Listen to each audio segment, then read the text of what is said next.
hello guys, dito naman tayo. Ayan, nagva-vacuum ng gilid-gilid. Ayan, yan yung maleta ko. Hi. Ayan, nagva-vacuum ako for today. Sa pagising ko, ganun. Tapos, ayan guys, sa CR naman, kailangan i-wipe mo lahat. Ayan, sipag lang talaga guys dito sa Hong Kong. Tsaka, pagkita mo na worth it ka na kinuha ka ng amo mo. Magtiyaga ka din, tapos love your doings. Ako kasi napalapit na ako sa alaga kong dalawa kahit turning 8 months pa lang ako. So ayun, ingat tayo guys. Kasi hindi lahat ng mga amo ay mababait. So ayun, ang kagandahan lang kasi dito sa amo ko, pag may mali ako, sinasabi, tapos hindi ko na uulitin. And then, kapag nagkamali ako, sinasabi nila ng maayos, ganyan. Yun, basta, sana dumami sa yung ganitong employer. Pero nagte-terminate sila guys.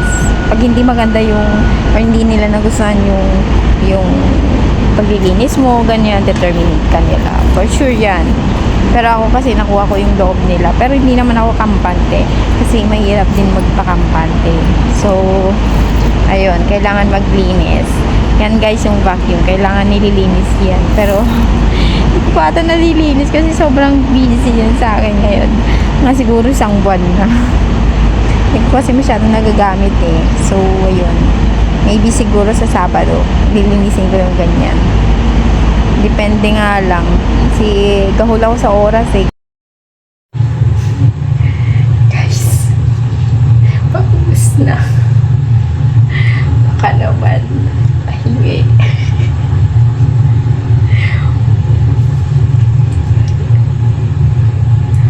Thank you guys. Wala na akong toothpaste.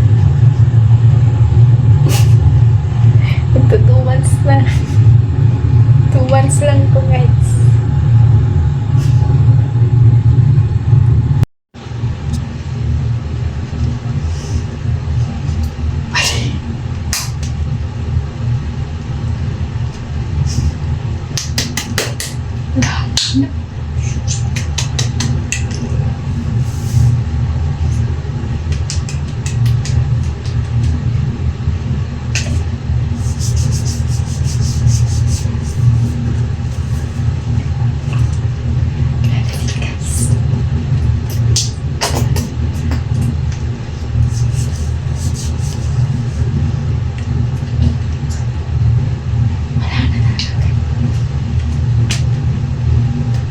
So, yan guys, ay isang photo album. Nagpa-develop kasi ako, nag-try.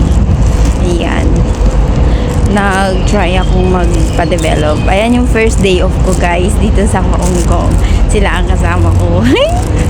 Tapos, nung Christmas party namin, ayan, di ba? So, may dress code silang palda. Ayan. Maganda nga namin dyan guys eh.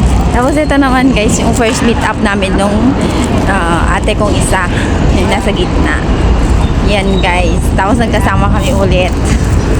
So, kasi pang Saturday siya. Lagi kami Sunday. Ayan. So, nagkakape-kape kami eh. Nagkakape-kape kami. Sarap magkape pala pag lamig ganyan. Ayan, para kami nasa ibang bansa guys. Pasensya na maingay ang background. Ayan, mga kasama namin nagsasayaw-sayaw sila kasi nga pampainit yun. And guys, yung birthday ko, syempre, yan, sinelebrate namin. Salamat sa pa-cake ate, di ba? Bongga. Yan. Yan naman si Ate Lisa. Yan naman guys yung mga friends ni Ate Lisa. Na friends ko na din, mga ate ko, di ba? Yan guys, ang ganda-ganda nila.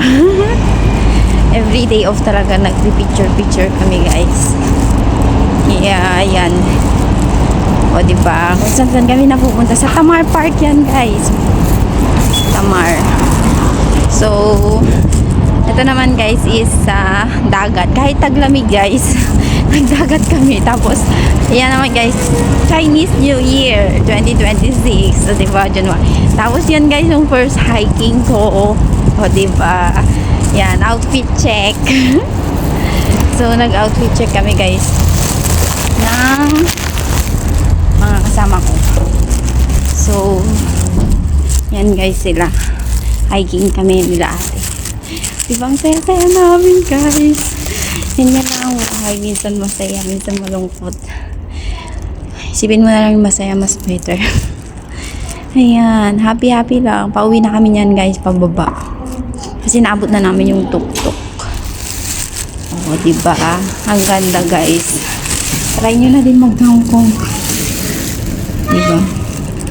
Ayan, yun lang guys. Hey!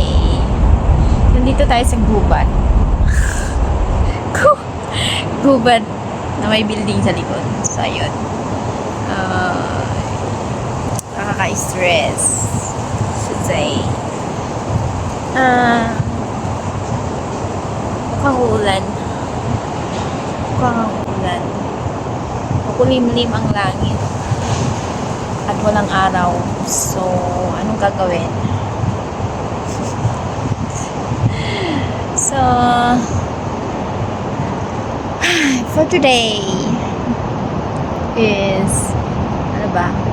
Wala, malapit na yung ulan. Nakikita ko. Ulan na. So, ayun.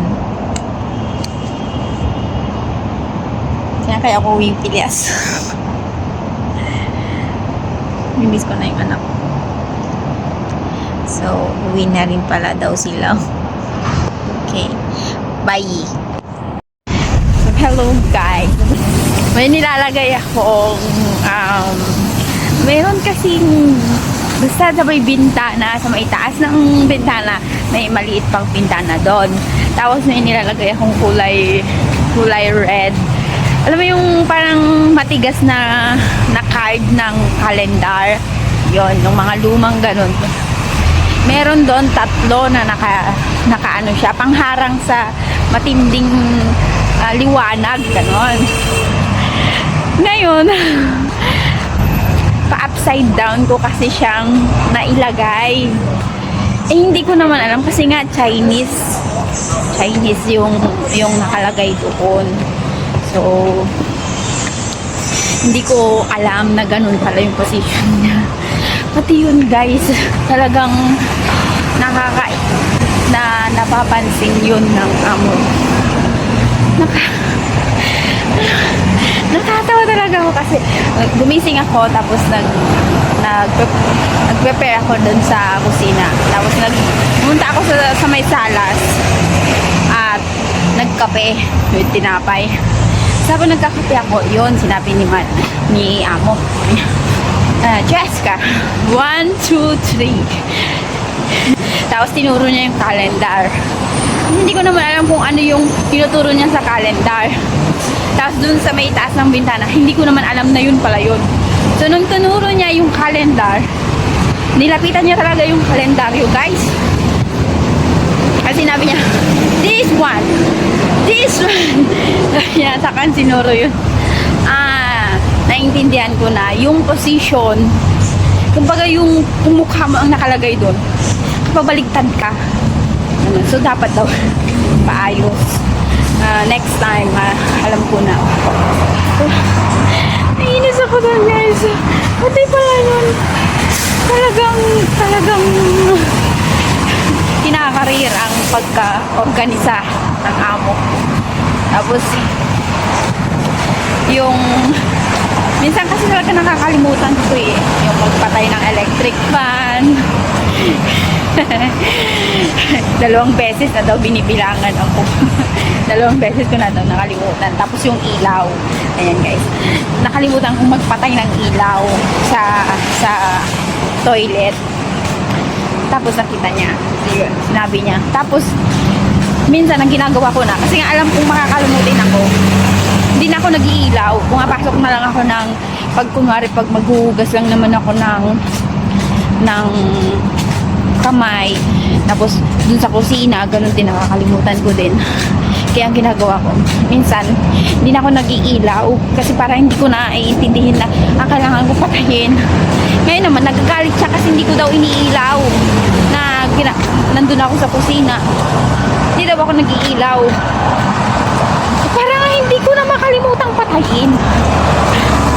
Nakakaloka guys. Ewan ko, bahala kayo yan, bye. So, ayan guys, good morning. Gusto niyo pa ba ng isplok? Okay. Sorry. Hello guys, good morning again. So, ayan. Ano pa ba? Gusto niyo pa ba ng isplok? Marami akong nararanasan and minsan nakakatawa, minsan hindi maganda. So, gusto ko rin naman i-share. Pero, ngayon, ang naaalala ko is, alalahanin ko pa guys. Kasi kapag bago-bago, naalala ko talaga, fresh sa utak ko. Pero kapag hindi, ayun, kalimutan na. Pero nare-remind ba every time na nauulit kayo. So, kanina, hapon pala, hindi kanina.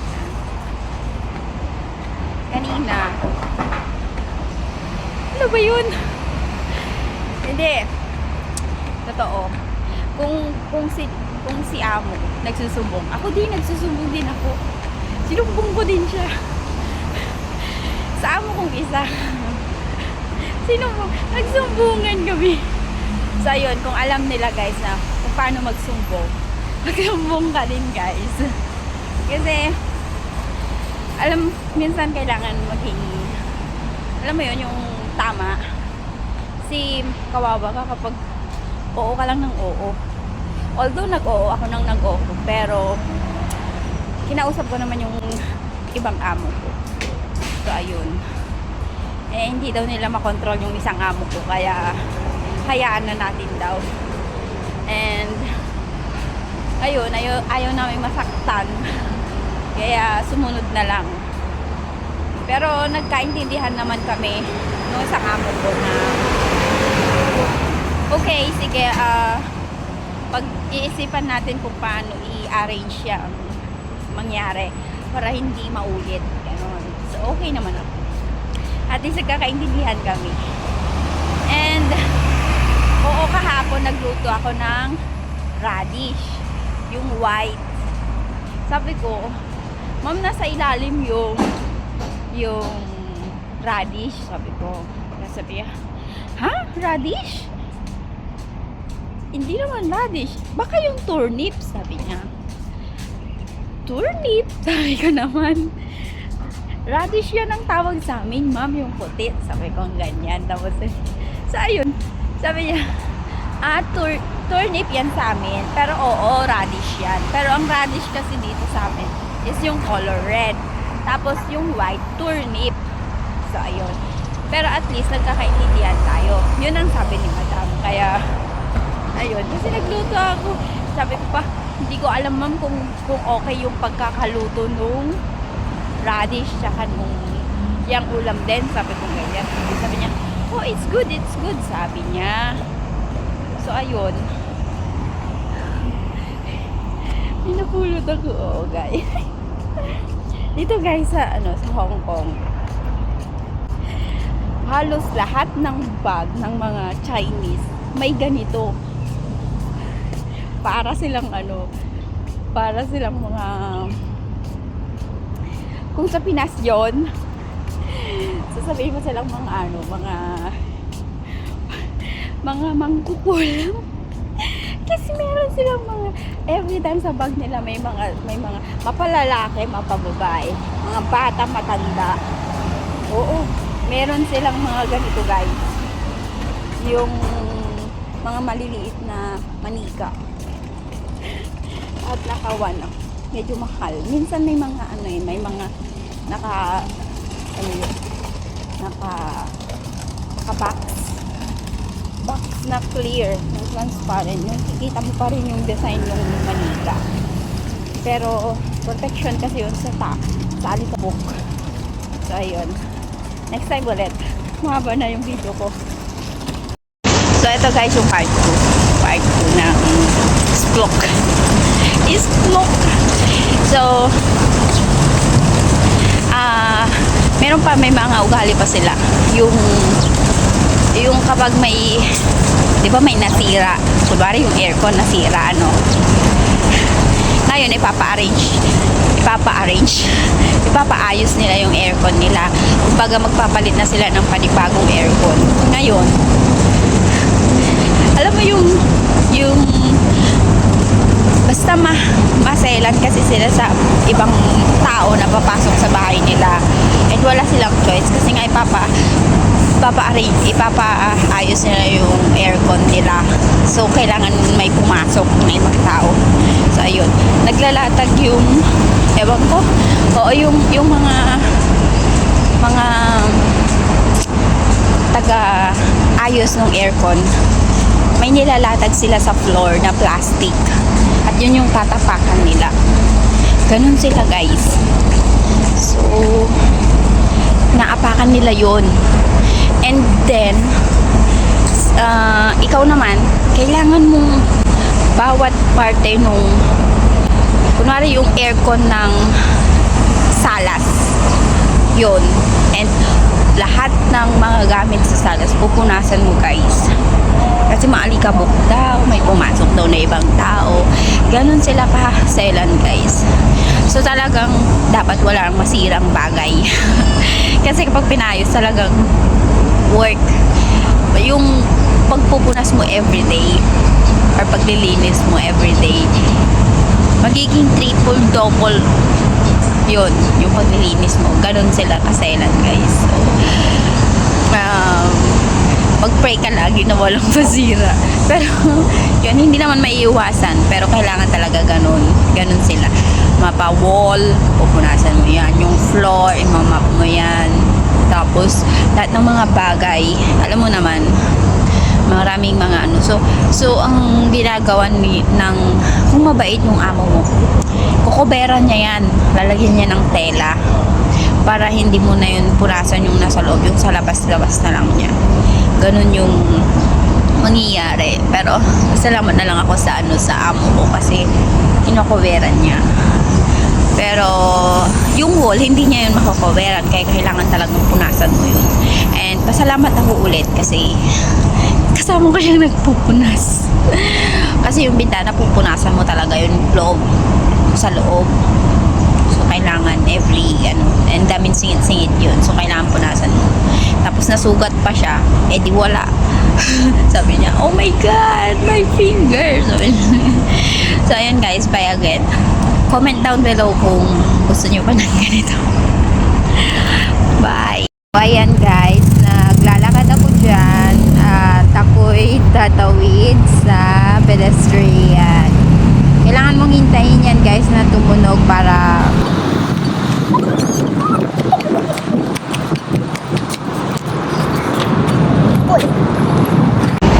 para makatawid ka guys, kasi hindi pwedeng violation yon sa kanila, kaya kailangan mo yung hintayin.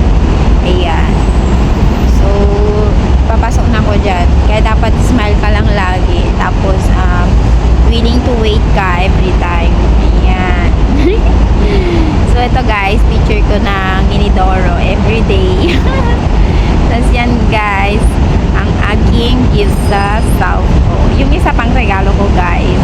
Ayan. Sana magustuhan niya guys. Kasi nga, ayan, mainit-init na ngayon ang Hong Kong. So, ayan. Binili ko lang yan sa Miniso. Wow! Sana masaya siya. Ganyan. Happy ko nga eh. Bye guys! See you tomorrow!